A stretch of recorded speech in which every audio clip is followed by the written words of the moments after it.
Bonsoir à toutes et à tous, bienvenue dans la revue de presse grand format. Votre émission de décryptage de l'actualité nationale et internationale reprend ainsi toute sa place sur les antennes de l'Intelligent TV. Et pour le top départ de cette reprise, 3 sujets sont au menu. Le premier sujet, il est relatif aux effondrements d'immeubles répétés ici en Côte d'Ivoire. Quelles solutions apporter à ce drame? On en parlera avec nos invités.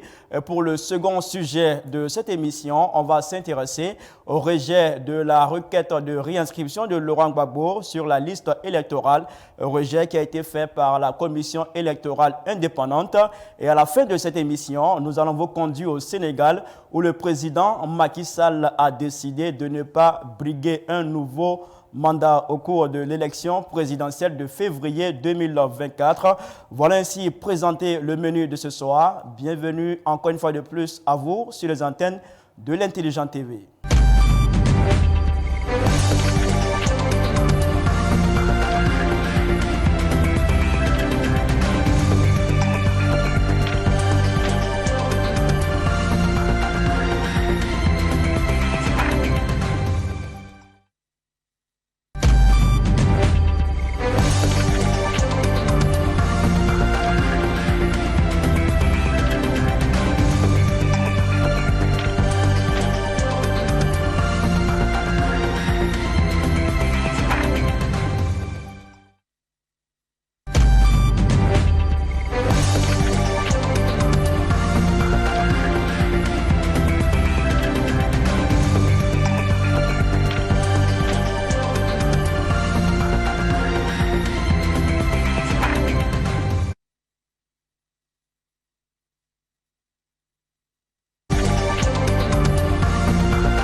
En plateau avec moi pour cette émission qui sera consacrée à l'analyse et aux commentaires des sujets qui vous ont été présentés en intro. Monsieur Beta Michel, directeur de publication du journal Le Bélier, bonsoir. Bonsoir, Talil. Merci d'avoir accepté l'invitation de l'Intelligent TV. C'est moi qui vous remercie. L'Intelligent TV aujourd'hui a 20 ans. Et 20 ans de l'Intelligent d'Abidjan. C'est dit que vous avez fait du chemin et m'inviter à vos plateaux, c'est toujours un honneur pour moi d'être là. Vraiment, salutations à toute l'équipe et salutations notamment au directeur général qui a fait des mains et des pieds pour être à ce niveau jusqu'à ce jour. Merci beaucoup. Vous êtes sur ce plateau avec M. Ben Allah, administrateur et consultant. Bonsoir. Merci à vous, M. Khalil. Merci d'avoir accepté l'invitation de l'Intelligent TV. Merci. Je dois dire toutes mes civilités à vous. Et mes révérences également, monsieur le DG Alafé. Et tout l'honneur est pour moi d'être avec vous ce soir. Merci à tous les deux d'avoir accepté l'invitation de l'Intelligent TV. On va partir pour le premier sujet de cette émission. Le vendredi 30 juin 2023, un immeuble R+6 en construction à Cocody-Saint-Viateur s'est effondré, faisant 17 victimes, dont 9 morts. Le ministre de la Construction, du Logement et de l'Urbanisme, M. Bruno Nabagné-Koné, s'est rendu sur les lieux au lendemain du drame pour s'imprégner de la situation. Je vous propose qu'on l'écoute et après on en parle. Cause possible, il y a déjà quelques pistes, mais qui montrent bien que le niveau de technicité requis pour ce type de bâtiment, qui était élevé jusqu'à R+6, que ce niveau de technicité n'a pas été mis en œuvre. Nous avons accentué le contrôle. Nous sommes passés de 4000 et quelques contrôles en 2020 à aujourd'hui près de 15 000 contrôles par an. Et nous continuons d'accroître ce nombre de contrôles. Nous avons accru les sanctions, notamment les démolitions. Tout est mis en œuvre. Tout ce que le gouvernement pourrait faire en la matière, le gouvernement le fait. Mais le gouvernement ne peut pas être quotidiennement sur chaque chantier de construction pour superviser la mise en œuvre.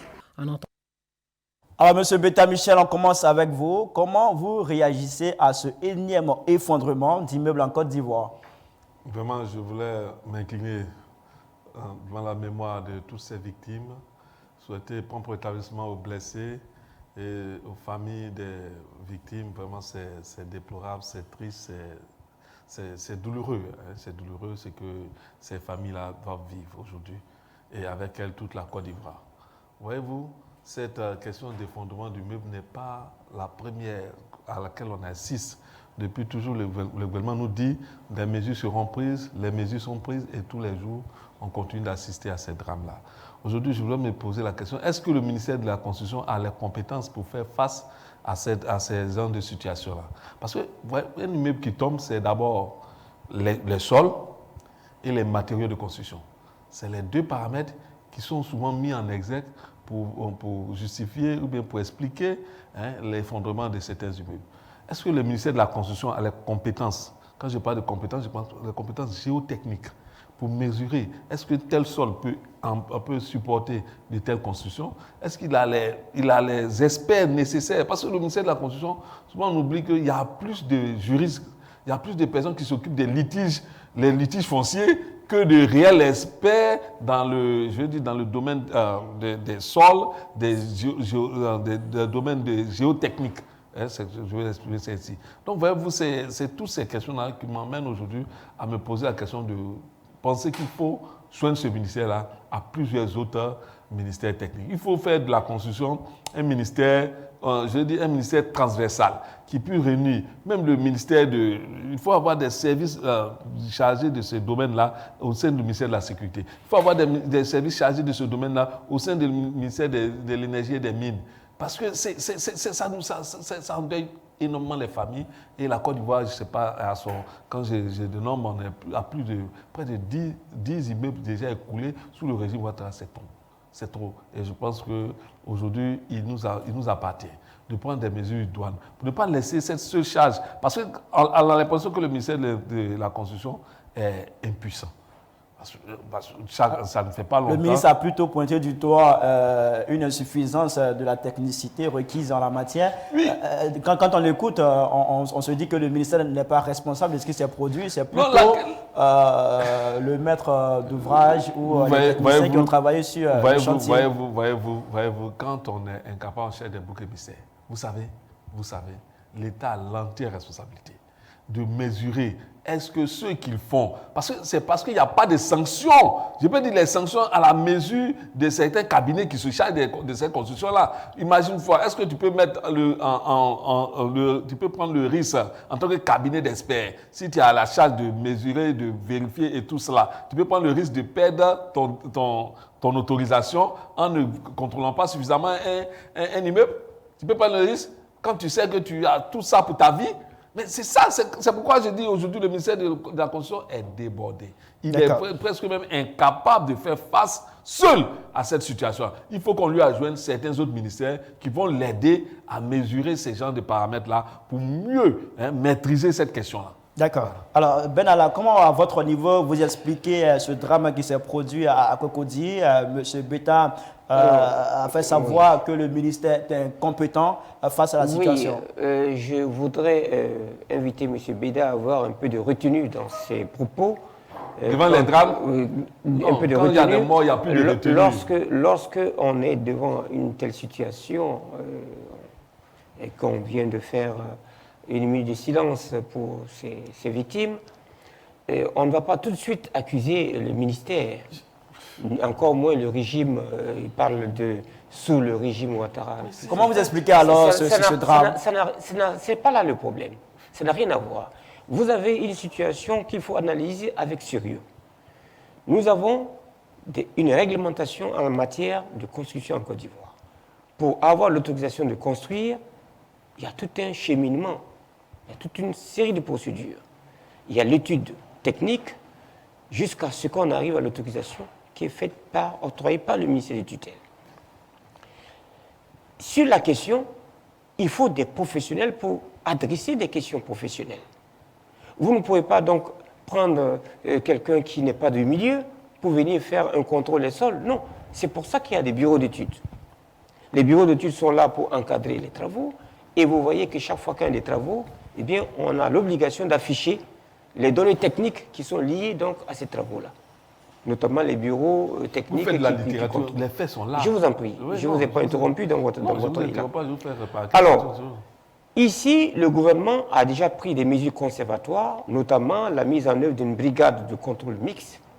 Cette brigade, vous le connaissez, ça a permis déjà de pouvoir interpeller les propriétaires de ces immeubles.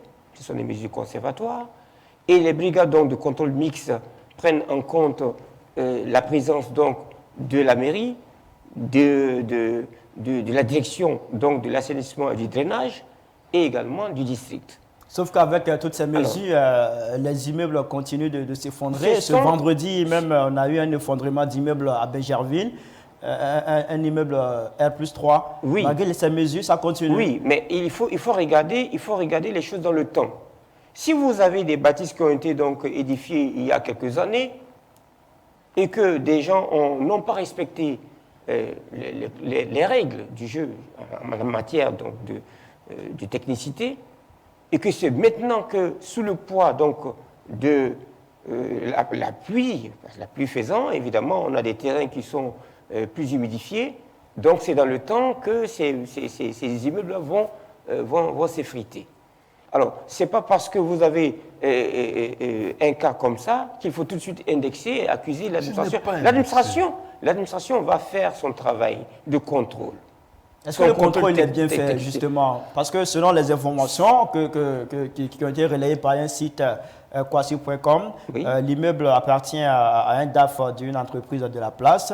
Il a construit sur proposition d'un architecte qui lui a fait savoir qu'après construction, il va occuper des locaux pour ses bureaux. Et le ministère a produit un communiqué pour dire qu'en 2021, ils ont demandé l'arrêt des travaux, ça a été stoppé. Et le 23 mai 2023, ils ont constaté la reprise des travaux jusqu'à ce qu'on ait cet effondrement. Un mois, pendant ce temps, est-ce que le contrôle est vraiment très strict? Je puis vous dire que l'administration fait le meilleur de ce qu'il est en son pouvoir pour adresser ces questions-là. Seulement, ce que je voulais dire à mon interlocuteur, M. Betta, il ne faut pas avoir tout de suite le jugement sur l'administration qui fait des efforts, mais il appartient... Les efforts sont insuffisants, mais il appartient aux opérateurs. Il appartient aux opérateurs économiques, aux entreprises, de faire du sérieux dans leur effort de travail. Et vous pensez que les entreprises ne sont pas sérieuses? Vous ne pouvez pas prendre des matériaux qui sont légers, du fer à béton qui ne sont pas appropriés pour aller faire du R+4. Et après, déplorer la situation. Et le gouvernement fait quoi face à tout ça quand on prend du matériel qui n'est pas de qualité pour faire ce type de construction? Que doit faire le gouvernement? Eh bien, les sanctions s'imposent. Est-ce que ces sanctions sont faites? Absolument. De ça parle justement. Mais justement, les sanctions sont faites. Je vous ai parlé des mesures conservatoires. Des personnes ont été interpellées. Ça, vous le savez. C'est systématique. Et donc, ne croyez pas que l'administration va fermer les yeux sur ça. Non. D'accord. Alors, M. Betta, est-ce que le contrôle, vous estimez que le contrôle... Non, moi, je l'ai dit, j'ai dit le contrôle au niveau du ministère n'est pas suffisamment assez pointueux pour nous empêcher de vivre ces drames-là. C'est ce que je fais savoir. C'est pourquoi je souhaite pour la suite qu'on adjoigne à ce ministère-là plusieurs services d'autres ministères qui sont suffisamment outillés, tels que le ministère des Mines et Énergie qui connaît bien les sols, qui connaît bien la qualité des sols. Ces gens de compétences-là peuvent aider ce ministère-là à maîtriser les questions qui sont liées à ces effondrements-là. Je veux aussi qu'on adjoigne le ministère de la Sécurité. La sécurité, ça fait toujours peur. Donc, quand quelqu'un sait que les policiers viendront chez lui à la première dérobade, il sait qu'il doit se tenir à carreau. C'est toutes ces questions-là. Je veux qu'aujourd'hui, on ne laisse pas cette seule charge-là au ministère de la Construction. Que ce ministère de la Construction-là aide, si vous voulez, on a joué les questions de contrôle, de contrôle de ces bâtiments-là, de ces édifices-là, soient confiés conjointement à plusieurs ministères qui ont les expertises, qui ont les compétences pour faire ce genre de travail. C'est ce que je demande.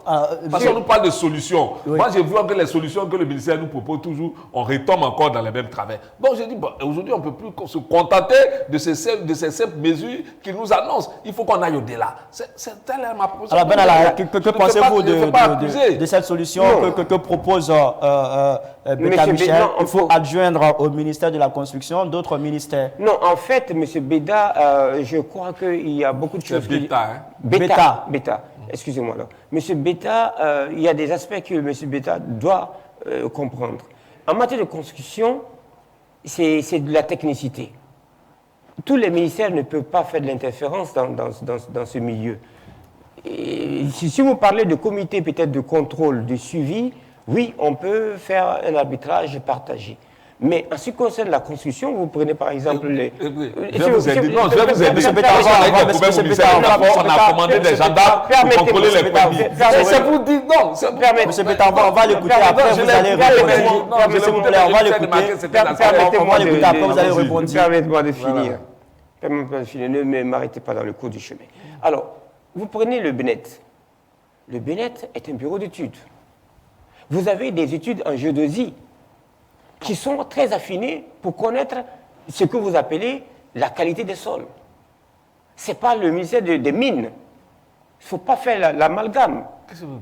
Alors, donc, quand vous me dites qu'il faut adjoindre à cela tel ministère des Mines, tel ministère de la Sécurité, non. La question dont on parle ici, c'est l'effondrement des immeubles, donc c'est l'étude des mines, des sols. C'est essentiellement l'étude des sols. Alors, et le matériel. Votre solution, c'est laquelle? Mais s'il ne faut pas adjoindre d'autres compétences à ce ministère, comme le propose Betta Michel, votre proposition, c'est laquelle? C'est ce que le ministère a adressé. Le ministère a mis sur pied justement la brigade de contrôle mixte. Dans cette brigade de contrôle mixte, on y trouve également des éléments de la sécurité. M. Betta estime que malgré la mise en place de cette brigade, les personnes meurent. Parce que quand il y a un mort, c'est toute une famille, c'est tout un pays qui est payé. C'est parce que c'est dans le temps. Vous avez eu en amont déjà des édifices qui ont été réalisés, et c'est maintenant que ça arrive donc dans la situation actuelle de la pluie à s'effondrer. C'est pas maintenant que ces constructions ont été établies. C'est pas maintenant qu'on a construit ces immeubles. La plupart des immeubles dont vous parlez là, c'est des immeubles qui étaient là depuis longtemps. Donc, la question donc, du contrôle du suivi, c'est de ça que nous parlons. Et donc, si nous adressons la question avec la vision du gouvernement qui est la mise en œuvre de cette brigade donc mixte-là, de contrôle, évidemment, cette situation aura sa solution. M. Betta, vous vouliez parler? Non, je dis juste qu'ici, on n'a pas de solution. Et moi, je pense qu'aujourd'hui, je ne veux pas que cette mission-là reste seulement au sein de ce ministère-là. Parce que ce ministère-là, on ne le cachera, on ne le dira jamais assez, c'est un des ministères qui nous fait de la peine aussi. Hein.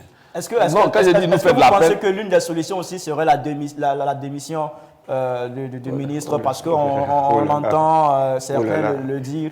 Non, mais est-ce que vous parlez d'incompétence? Non, il ne faut pas se le cacher. Lorsque vous avez la charge d'un département, et qu'on assiste plusieurs fois aux mêmes situations, il est de bonne loi pour les populations qui vous regardent de demander votre départ. Ça va de soi. Mais maintenant, bon, moi, est-ce que je veux son départ? Bon, comme ce n'est pas pour me nommer moi, ce n'est pas ça ma préoccupation. C'est pour résoudre les questions qui sont liées à la sécurité des populations ivoiriennes. C'est pour résoudre les questions qui sont liées à la survie, à la vie même des populations. Parce que quand un immeuble s'effondre, c'est des personnes qui meurent. Donc moi, je pense qu'aujourd'hui, il a montré ses limites. Le ministère a montré ses limites dans la gestion de ces drames-là, et il faut lui adjoindre certaines autres compétences. Alors, quand on a écouté le ministre, il a dit que le ministère ne peut pas quotidiennement... Voilà, donc c'est la preuve. Qu'est-ce que vous en pensez? Non, il ne peut pas.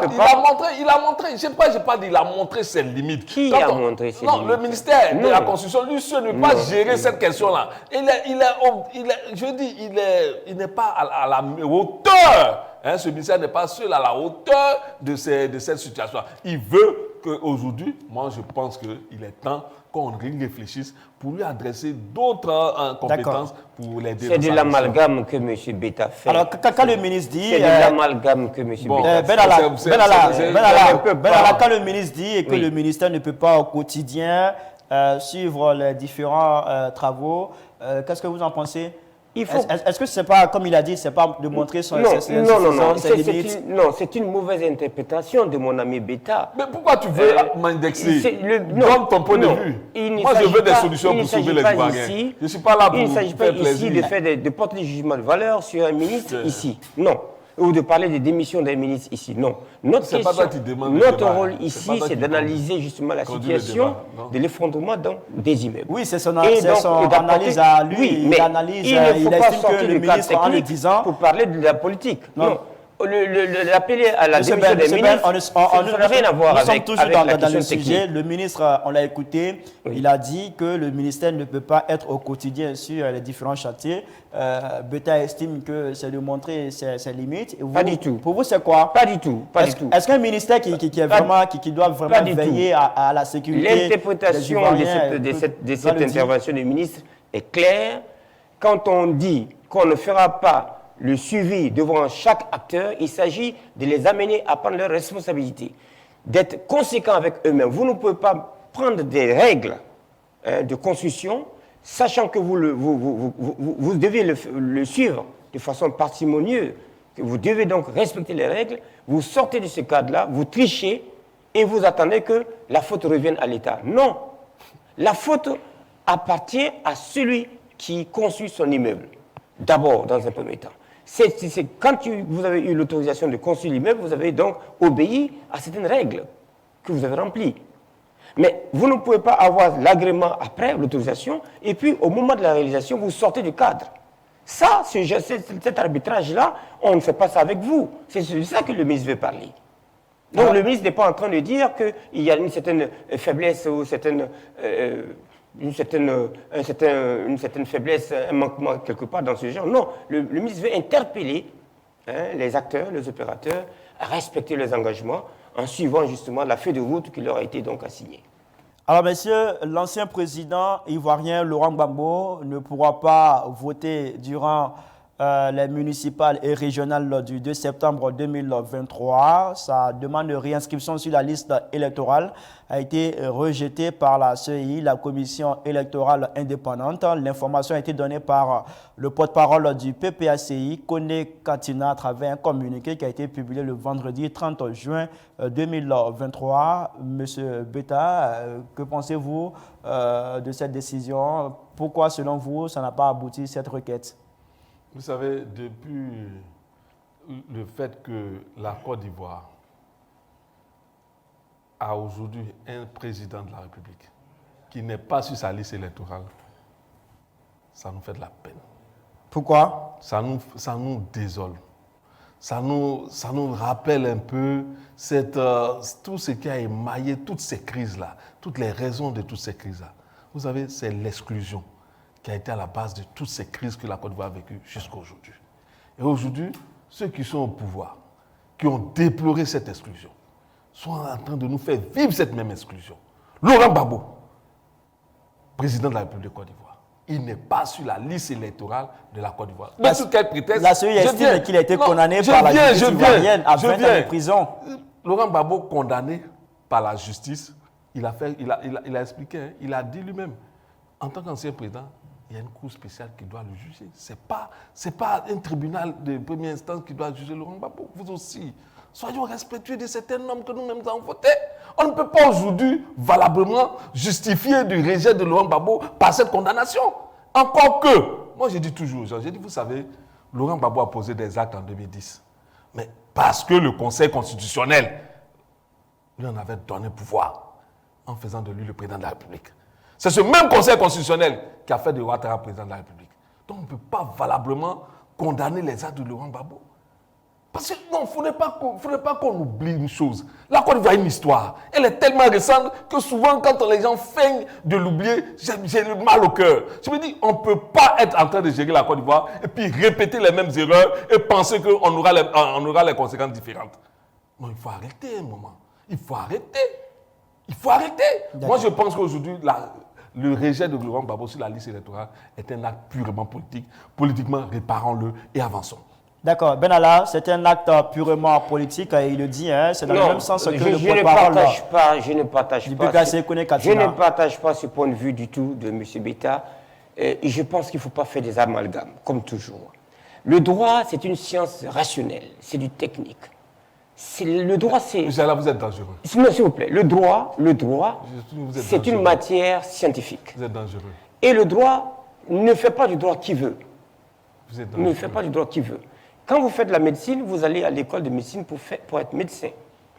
Quand vous faites du droit, vous allez à l'école de droit. Quand vous êtes dans la population, puisqu'on dit que la loi est impersonnelle et s'applique à tous, eh bien vous apprenez. Quand vous ne savez pas, vous apprenez. Nous sommes dans le cas d'une société ivoirienne où beaucoup de gens ont beaucoup de lacunes en matière de droit.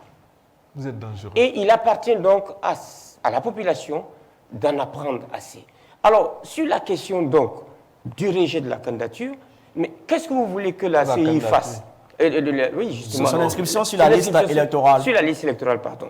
Qu'est-ce que vous voulez que la CEI fasse? La CEI vous dit, je n'ai pas de délibéré à faire si je n'ai pas les institutions issues donc de la justice.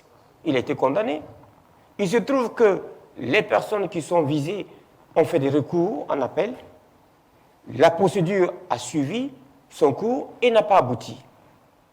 Conclusion, je n'ai pas de la matière donc pour changer la donne dans mon inscription. Je ne peux pas donc inscrire parce que je n'ai pas donc les documents qui me permettent de le faire.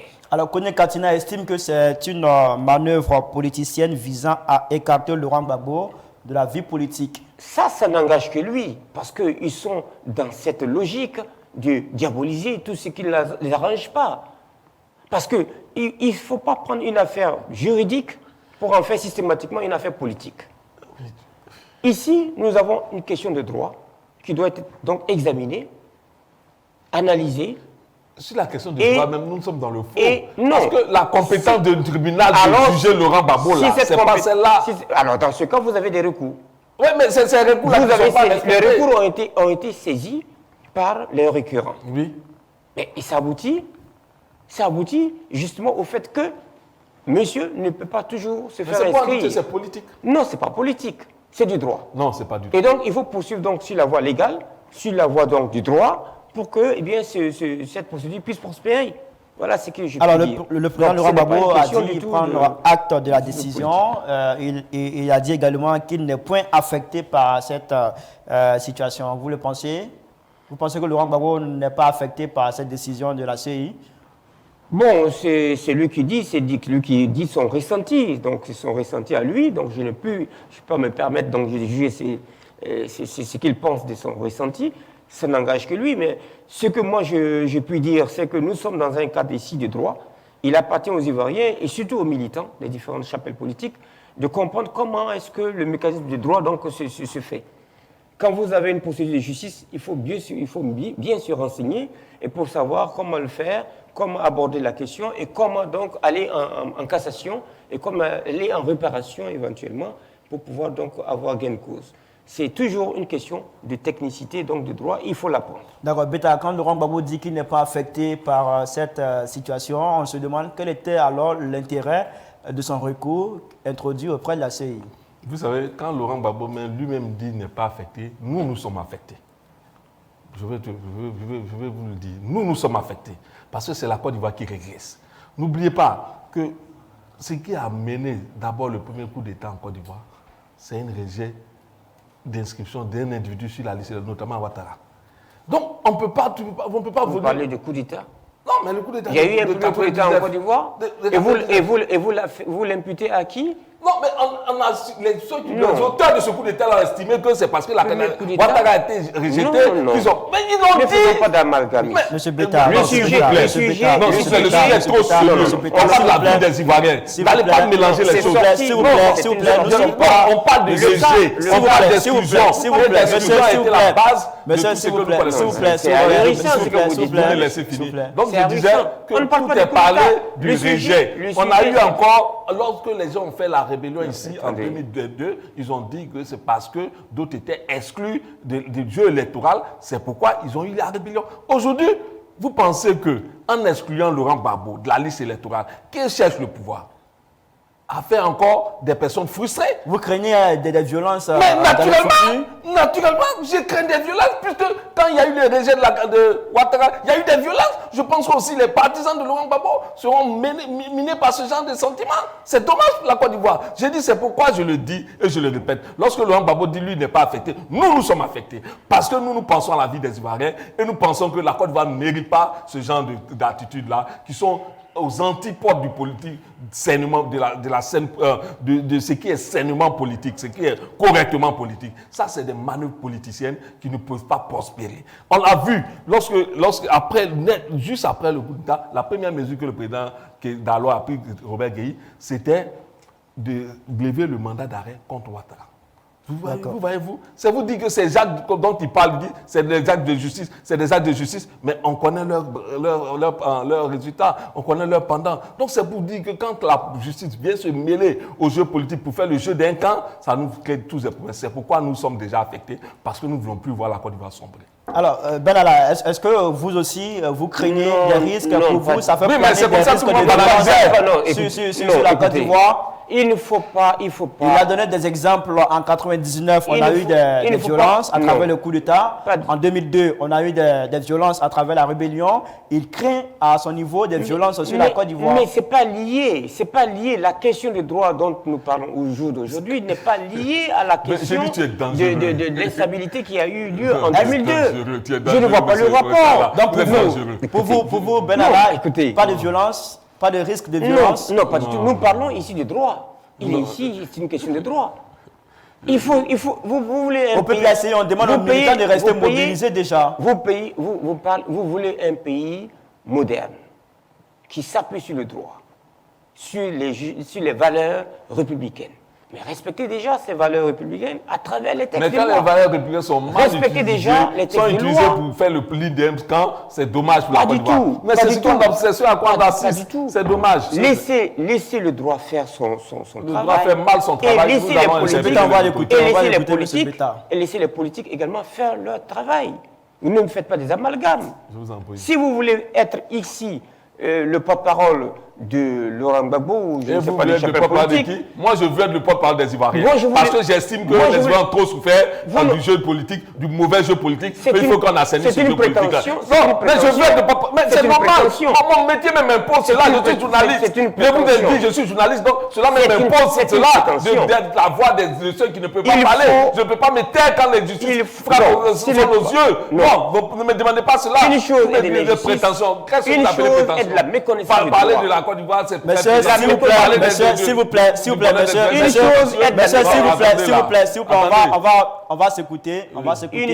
on va s'écouter, Benalla, c'est à moi la parole. On va s'écouter, s'il vous plaît, on va s'écouter pour mieux avancer dans le débat. Lorsque un a la parole, l'autre est prié. Ah mais non, c'est pas ce que M. aura l'occasion de rebondir.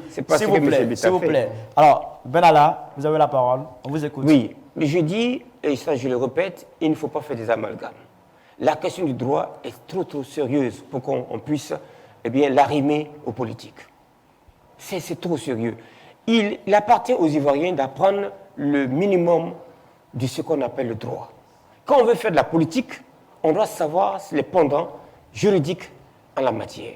Vous ne pouvez pas aller sur une question de droit, faire appel sur un dossier, sur le dossier, perdre en cassation, et puis venir, parce que vous avez perdu, venir dire non, c'est une affaire politique. Vous voyez, ça ne va pas ensemble. D'accord. Alors, finissez avec la question de droit.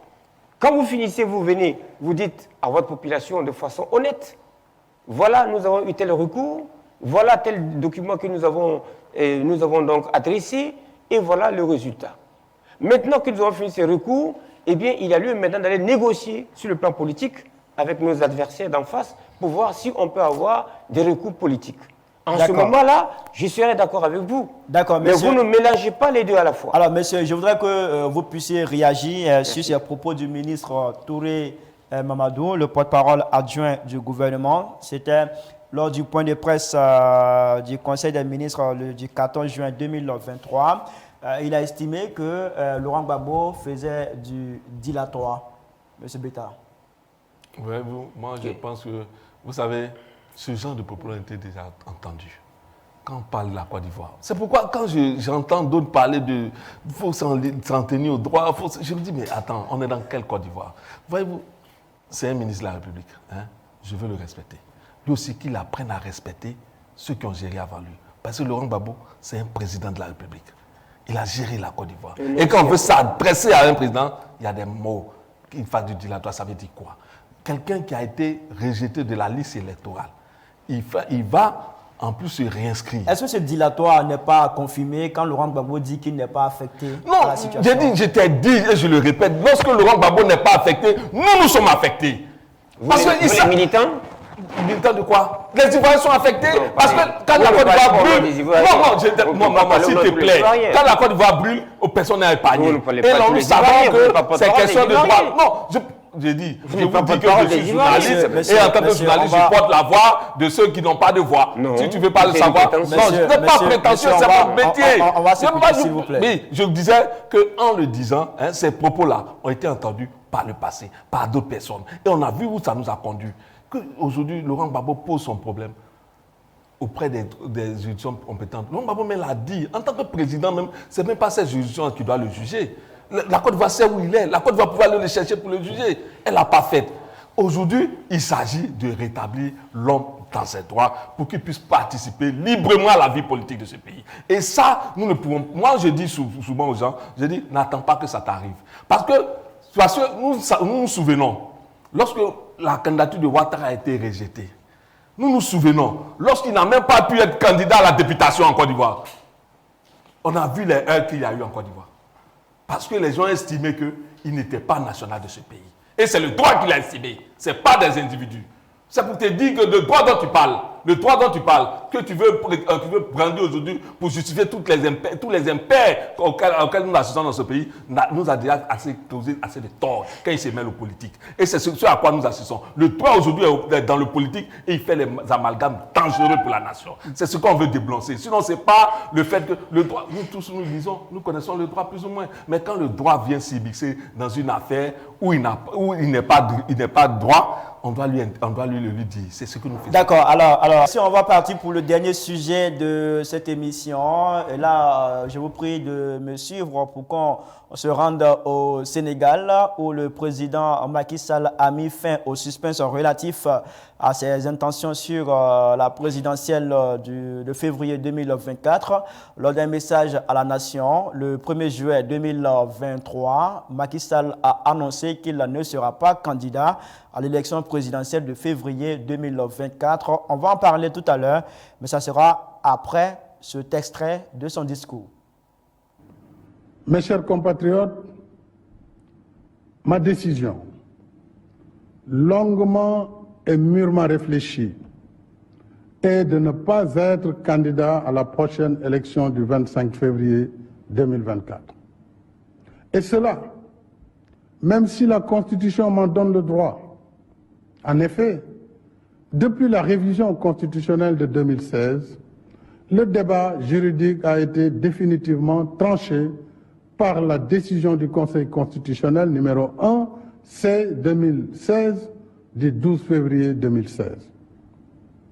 Je sais que cette décision de ne pas être candidat surprendra tous ceux et celles nombreux dont je connais l'admiration, la confiance et la fidélité sincère. Elle surprendra aussi ceux et celles qui souhaitent me voir encore guider la construction du Sénégal, qui trouvent de plus en plus ses marques. Mais le Sénégal dépasse ma personne et il est rempli de leaders également capables de pousser le pays vers l'émergence. On a tant spéculé, commenté sur ma candidature à cette élection. Cependant, je n'ai jamais voulu être l'otage de cette injonction permanente à parler avant l'heure, car mes priorités portaient surtout sur la gestion d'un pays, d'une équipe gouvernementale cohérente et engagée dans l'action pour l'émergence, surtout dans un contexte socio-économique difficile et incertain. Contrairement donc aux rumeurs qui m'attribuaient une nouvelle ambition présidentielle, je voudrais dire que j'ai une claire conscience et mémoire de ce que j'ai dit, écrit et répété ici et ailleurs. C'est-à-dire que le mandat de 2019 était mon second et dernier mandat. C'est cela que j'avais dit et c'est cela que je réaffirme ce soir. J'ai un profond respect pour les Sénégalais et les Sénégalaises qui m'ont lu et entendu. J'ai un code d'honneur et un sens de la responsabilité historique qui me commande de préserver ma dignité et ma parole. Alors, Benalla, quand vous écoutez ces propos du président Macky Sall, comment vous expliquez cette annonce pour son opposant, l'opposant sénégalais Ousmane Sonko? C'est face à la pression populaire et de la communauté internationale qu'il a renoncé et non pour des valeurs démocratiques. Non, pas du tout, je ne partage pas ce point de vue. Ce monsieur Macky Sall a de l'élégance. C'est formidable de voir donc son intervention. Voici quelqu'un qui a vu, à la limite, une chienlit provoquée par des personnes assez moins conscientes de ce qu'ils étaient en train de faire, parce que engager des enfants, à la limite des bambins dans la rue, et qui a causé autant de morts, il devait avoir le profil bas, au lieu donc de se prêter à des jugements de valeur. Donc des gens sont morts par leur faute d'agitation sociale, des mineurs qui ne passent même pas à l'élection ont été engagés dans ces rues. Eh bien, il y a lieu donc de regarder cette question avec beaucoup de sérieux. Donc M. Macky Sall ici vient de faire montre de sa grandeur d'esprit. Il est en train donc de rappeler justement à cette jeunesse que l'essentiel n'est pas justement de vouloir perturber l'ordre social, donc de faire de la chienlit, mais plutôt de regarder l'avenir donc de son pays avec beaucoup de sérénité pour la construction donc du Sénégal. Et ce sont ces valeurs-là qu'il faut donc promouvoir. Il s'agit donc pour Macky Sall ici de ne pas attiser davantage et de ramener le calme dans son pays. Et je pense que là, il faut le saluer, il faut saluer sa grandeur de vue, et en même temps, il faut demander à cette jeunesse-là de continuer d'apprendre. Parce que comme je l'ai dit, quand on veut faire de la politique, il faut apprendre le b.a.-ba du droit. Le minimum du droit voudrait que les gens comprennent que ce qui est inscrit dans la Constitution est l'émanation donc de la population qui est, j'allais dire, l'exercice même de la démocratie, parce que la démocratie, c'est la politique du grand nombre, et lorsque ces textes le permettent, eh bien, c'est le peuple qui est incarné dans le Parlement, donc qui a porté donc la modification, et donc il y a lieu donc de respecter donc les institutions qui l'ont mené. Les textes donc doivent être respectés. Alors, tel est l'apprentissage que la population doit faire en ce qui concerne la maîtrise donc du processus électoral, de la démocratie et surtout du droit de base. D'accord, c'est bien noté. Alors, Beta, vous, est-ce que vous avez vu venir cette décision de Macky Sall quand on sait qu'elle intervient un mois après les violences perpétrées au Sénégal qui ont fait 16 morts? Je voudrais d'abord, tout comme l'a fait Maskika dans son discours, déplorer tous ces morts-là et m'appesantir un peu sur la mémoire des disparus et présenter nos sincères condoléances à la famille, à ces familles-là qui ont perdu un être cher et qui ont perdu les siens. Je veux d'abord faire aussi une brève analyse du discours de Macky Sall. Macky Sall, dans tout l'énoncé de son discours, s'est d'abord appesanti sur les drames qu'ont vécu le Sénégal, à savoir celui qui a conduit à toutes ces tueries, ces meurtres devant l'escalade de la violence qu'ont entraîné ces appels à la mobilisation de certains opposants. Ensuite, il a engagé un processus de dialogue social, un dialogue inclusif qui a fait ressortir des conclusions sur lesquelles il entend vraiment se pencher pour apporter des solutions sur les problèmes qui sont inhérents à son pays. Par la suite, il le dit lui-même, il a le sens de l'honneur, le sens de la parole donnée, parce qu'il a dit dans le passé qu'il ne serait pas candidat. Et il a dit qu'il ne sera pas candidat. C'est vraiment, je crois qu'aujourd'hui, le Sénégal vient de nous donner une grande leçon de démocratie. Moi, je ne veux pas m'appesantir sur les drames vécus par le passé, mais je veux regarder l'avenir. Parce que l'avenir, c'est la promesse qu'on fait à nos jeunes gens, à nos enfants, à nos petits frères, à nos jeunes filles. Donc, cet avenir-là est radieux et Macky Sall en donne les perspectives. Parce qu'on sait désormais qu'au Sénégal, ils feront tout pour que vraiment ces questions de deux mandats soient respectées, contrairement à notre pays, la Côte d'Ivoire.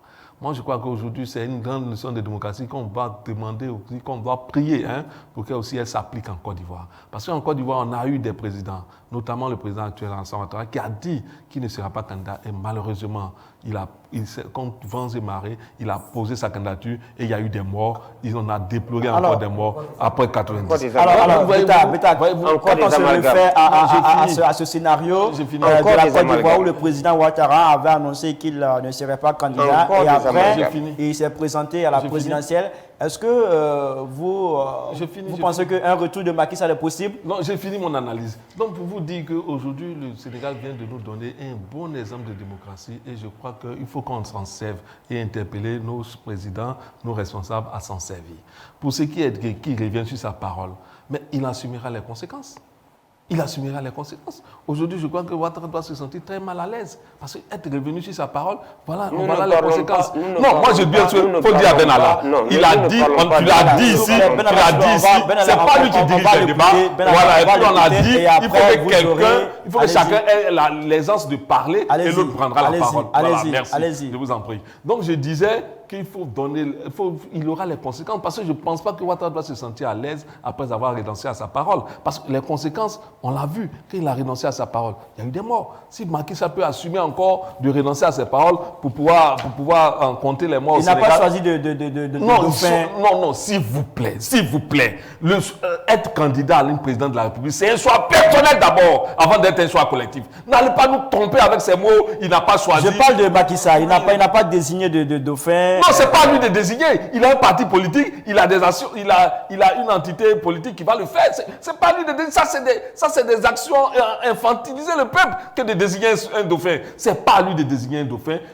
C'est un fait qui fait dire à certaines personnes que Macky Sall peut revenir sur la scène. Je dis et je me répète, Macky Sall a dit qu'il ne sera pas candidat. Je m'en tiens à ça. S'il revenait sur sa parole, il assumera les conséquences comme l'a fait Ouattara. Et aujourd'hui, je pense qu'il n'est pas à l'aise. Parce que se revenir sur sa parole, c'est des conséquences dramatiques pour le peuple. C'est ça aussi, il faut regretter. Maintenant que Macky Sall désigne un candidat qui ne désigne pas, moi je pense que ça ne lui appartient pas d'en désigner. C'est son parti de le faire. Et je pense qu'ils vont le faire. Allez-y. Non, écoutez, je pense qu'il faut être sérieux dans cette salle. Nous sommes venus ici pour adresser une question du Sénégal.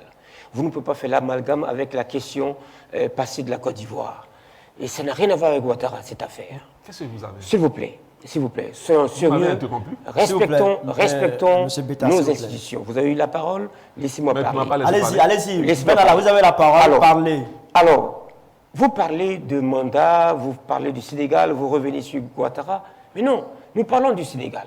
Le Sénégal, en la matière, a une constitution qui a été modifiée dans le temps et les textes permettaient justement à M. Macky Sall d'être candidat. Que vous appelez cela deuxième mandat ou l'opposition troisième estime mandat, que Macky Sall ne peut pas être candidat. Hein, c'est l'interprétation de l'opposition. Ça, c'est de la méconnaissance du droit. Vous êtes le seul qui connaissait le droit par main. S'il vous plaît, lorsque vous avez une assemblée qui a modifié les textes s'imposent à quiconque. Et vous devez apprendre à vos militants à respecter le droit. Que lorsque les compteurs sont remis à zéro parce qu'il y a une nouvelle constitution, vous devez respecter les textes de loi. Et ça, c'est de l'éducation de base de vos militants. D'accord. Maintenant, vous ne pouvez pas faire de l'amalgame en disant que monsieur, parce qu'il a accepté de partir, alors c'est un avertissement pour X ou Y. Ça n'a rien à voir. Le Sénégal a un institut sociologique qui n'est pas pareil à la Côte d'Ivoire. Ce qui se passe au Sénégal est strictement propre au Sénégal. Nous, ici en Côte d'Ivoire, nous n'avons pas du tout trahi nos positions. Pas du tout. Donc nous parlons donc du Sénégal et pas de la Côte d'Ivoire. Donc restons donc sur le Sénégal. Le président sénégalais a l'élégance, il accepte donc de respecter sa parole, qui n'a jamais varié. D'ailleurs, on lui prêtait des intentions d'être candidat alors qu'il n'avait pas encore parlé. Donc maintenant qu'il a parlé, on se rend compte qu'on a parlé plus vite que lui. Vous voyez. Alors donc, M. Macky Sall avait la possibilité donc de briguer un nouveau mandat. Il ne s'agit pas de le comptabiliser en disant qu'il était le troisième ou le deuxième mandat. Non, il ne s'agit pas de cela. Il s'agissait d'un nouveau mandat s'il voulait, mais il ne l'a pas fait. On lui avait prêté ses intentions qui n'avaient pas lieu d'être. Aujourd'hui, Macky Sall nous montre sa grandeur d'esprit et c'est ce qu'il faut saluer. D'accord, mais l'opposition estime que Macky Sall n'a pas droit à un nouveau mandat. Alors, je vous propose qu'on suive cette vidéo. C'est Macky Sall qui se prononce sur son futur après la présidence du Sénégal. J'ai choisi de ne pas concourir à nouveau pour la présidence de la République. Mais ce qui est sûr, c'est que je serai à la disposition de celui qui sera élu ou celle, bon, ça dépend de ce que les Sénégalais feront. En tout cas, du futur président de la République, s'il a besoin de mes conseils, bien sûr. S'il n'a pas besoin, moi, je vais me reposer et faire autre chose. Donc, je crois qu'il y a beaucoup de choses à faire après la présidence de la République. Alors, Beta Michel, il a dit « Je serai à la disposition du futur président sénégalais ». C'était lors du premier forum des investissements du Sénégal, le jeudi 6 juillet 2023 à Dakar. Votre réaction? Non, mais il faut le dire, on l'a dit déjà, hein, Macky Sall montre la voie à nos chefs d'État qui s'accrochent indirectement au pouvoir, malheureusement, contre la vie du peuple, contre la vie des institutions, contre la volonté même du peuple de voir l'alternance se passer de façon tranquille, sans violence. Et aujourd'hui, il nous dit qu'il y a un horizon après la politique. Je crois que ce n'est pas à moi qu'il parle, parce que je ne suis pas président pour l'instant. Mais ceux qui sont là, je pense qu'ils l'ont entendu. Ils l'ont compris et ils feront ces genres de leçons. Alors, selon vous, qu'adviendra la candidature de Ousmane Sonko? Ousmane Sonko est un candidat qui a montré quand même qu'il a de la popularité. Moi, souvent quand on analyse la vie politique de Ousmane Sonko, on veut la réduire à ses élections prochaines. Mais Ousmane Sonko est encore jeune. Ousmane Sonko, c'est la cinquantaine. Donc, 20 ans encore, il peut être candidat. Donc, je vous dis que Ousmane Sonko a montré qu'il a de la popularité. Il s'agit de la capitaliser, cette popularité, afin d'en faire un futur président du Sénégal. Moi, je parie que Ousmane Sonko, que ce ne soit pas ces élections, que ce soit les élections à venir, Ousmane Sonko sera un jour président du Sénégal. Parce que, n'oubliez pas, la dernière élection présidentielle, je ne parle pas de celle qui a vu le second mandat de Sall, je parle d'avant ça. Ousmane Sonko est arrivé en 3e position par là. Donc, c'est vous dire qu'il a du répondant, ce monsieur. Il a de la capacité, ce monsieur. Ce n'est pas parce qu'aujourd'hui, quand il a joué la carte Macky Sall, la carte de Macky Sall ne va pas avoir le 3e mandat. Il a mobilisé ses partisans pour faire échouer un éventuel 3e mandat de Macky Sall. C'est une victoire déjà pour Ousmane Sonko, cette annonce? Non, Ousmane Sonko nous a montré qu'il a une capacité de mobilisation. Et pour être président, il faut avoir cette capacité-là, de faire répondre de tes militants quand tu les appelles. Et là, il nous l'a montré. Donc, c'est un candidat sérieux et important dans l'arène politique sénégalaise. Moi, je regarde les opposants, je dis, mais à votre meilleur atout, Même si aujourd'hui, la Constitution ne permettra pas à Ousmane Sonko de briguer peut-être la magistrature suprême, c'est un meilleur allié pour vous. Ne le profondez pas. Allez vous allier à lui. Parce qu'en ayant les voix de Ousmane Sonko, vous êtes certain d'aller loin. D'accord. Alors, mais moi, je trouve ce leader anarchiste et non respectueux des textes de loi de son propre pays, qui veut pourtant diriger. Vous ne pouvez pas vouloir être président de la République et puis mépriser le droit. Vous devez avoir l'honnêteté de dire à vos militants que vous êtes foutus dans un bourbier au pénal. On le poursuit pour une question pénale, il veut ramener ça en politique. Il allait se faire masser dans une salle de massage. Est-ce que ça c'est vrai, c'est faux? Est-ce qu'il y était? Et qu'il réponde à cela. La question était là, quand il a commencé à attiser la population, encore que ce sont des enfants qui ne savent pas ce qu'ils font. Vous avez des enfants vous avez des enfants de 13 ans qui sont des pauvres victimes expiatoires de cette affaire. Et il faut que ce monsieur tire les conséquences de ce qu'il est en train de faire. Serons dans un pays de droit, il faudrait qu'il réponde de ses actes, de tous ces morts. Parce que c'est lui qui a instrumentalisé jusqu'à ce que ces gens soient tués. Alors, pour lui, ce qu'il faut retenir, pour vous, il ne peut pas être candidat en 2024. Il faut qu'il réponde à la loi. Et la loi s'appliquera à lui. Alors, il a accordé un entretien à France 24 le jeudi. Oui. Il a dit que s'il n'est pas candidat, il n'y aura pas d'élection. Au cas où il y a des élections, ça serait dans des conditions chaotiques. C'est prétentieux de sa part de se substituer à toute une république, à lui seul. Vous ne pouvez pas imaginer qu'un individu veut bien tracer les sillons, être son arbitre lui-même et faire les jeux. Non, ce n'est pas possible. La loi est impersonnelle. Vous êtes convoqué dans une affaire où vous étiez dans une salle de massage. Mais qu'est-ce que vous êtes allé faire? D'accord. D'accord, il a été condamné à 2 ans de prison ferme. Beta Michel, quand Ousmane Sonko dit s'il n'est pas candidat, il n'y aura pas d'élection.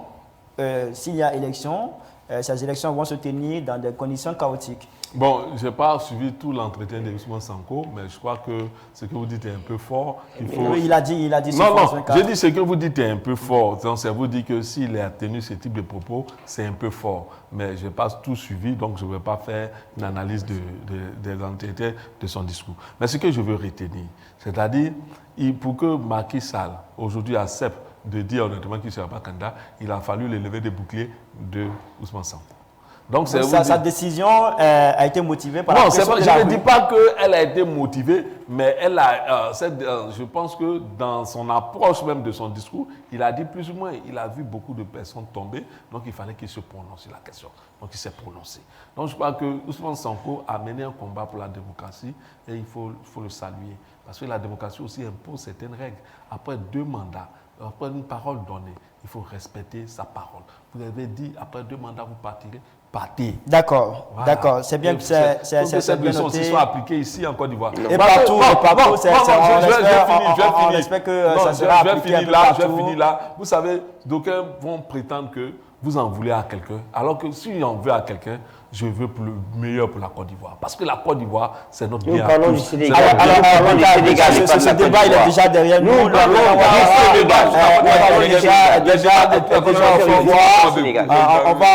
On va laisser ce débat derrière nous. Merci, messieurs, à tous les deux d'avoir répondu à notre invitation pour nous aider à commenter l'actualité pour cette reprise de l'émission, la revue de presse au grand format. Ça sera ainsi sur les antennes de l'Intelligent TV pour vous permettre de mieux comprendre l'actualité ici en Côte d'Ivoire et ailleurs dans le monde. Beta Michel, directeur de publication du journal Le Bélier, merci à vous. Ben Allah, administrateur et consultant, merci également à vous d'avoir répondu à notre invitation. C'était vraiment houleux. On espère que vous avez aimé. À très bientôt sur nos antennes pour un autre numéro de la revue de presse grand format. Au revoir.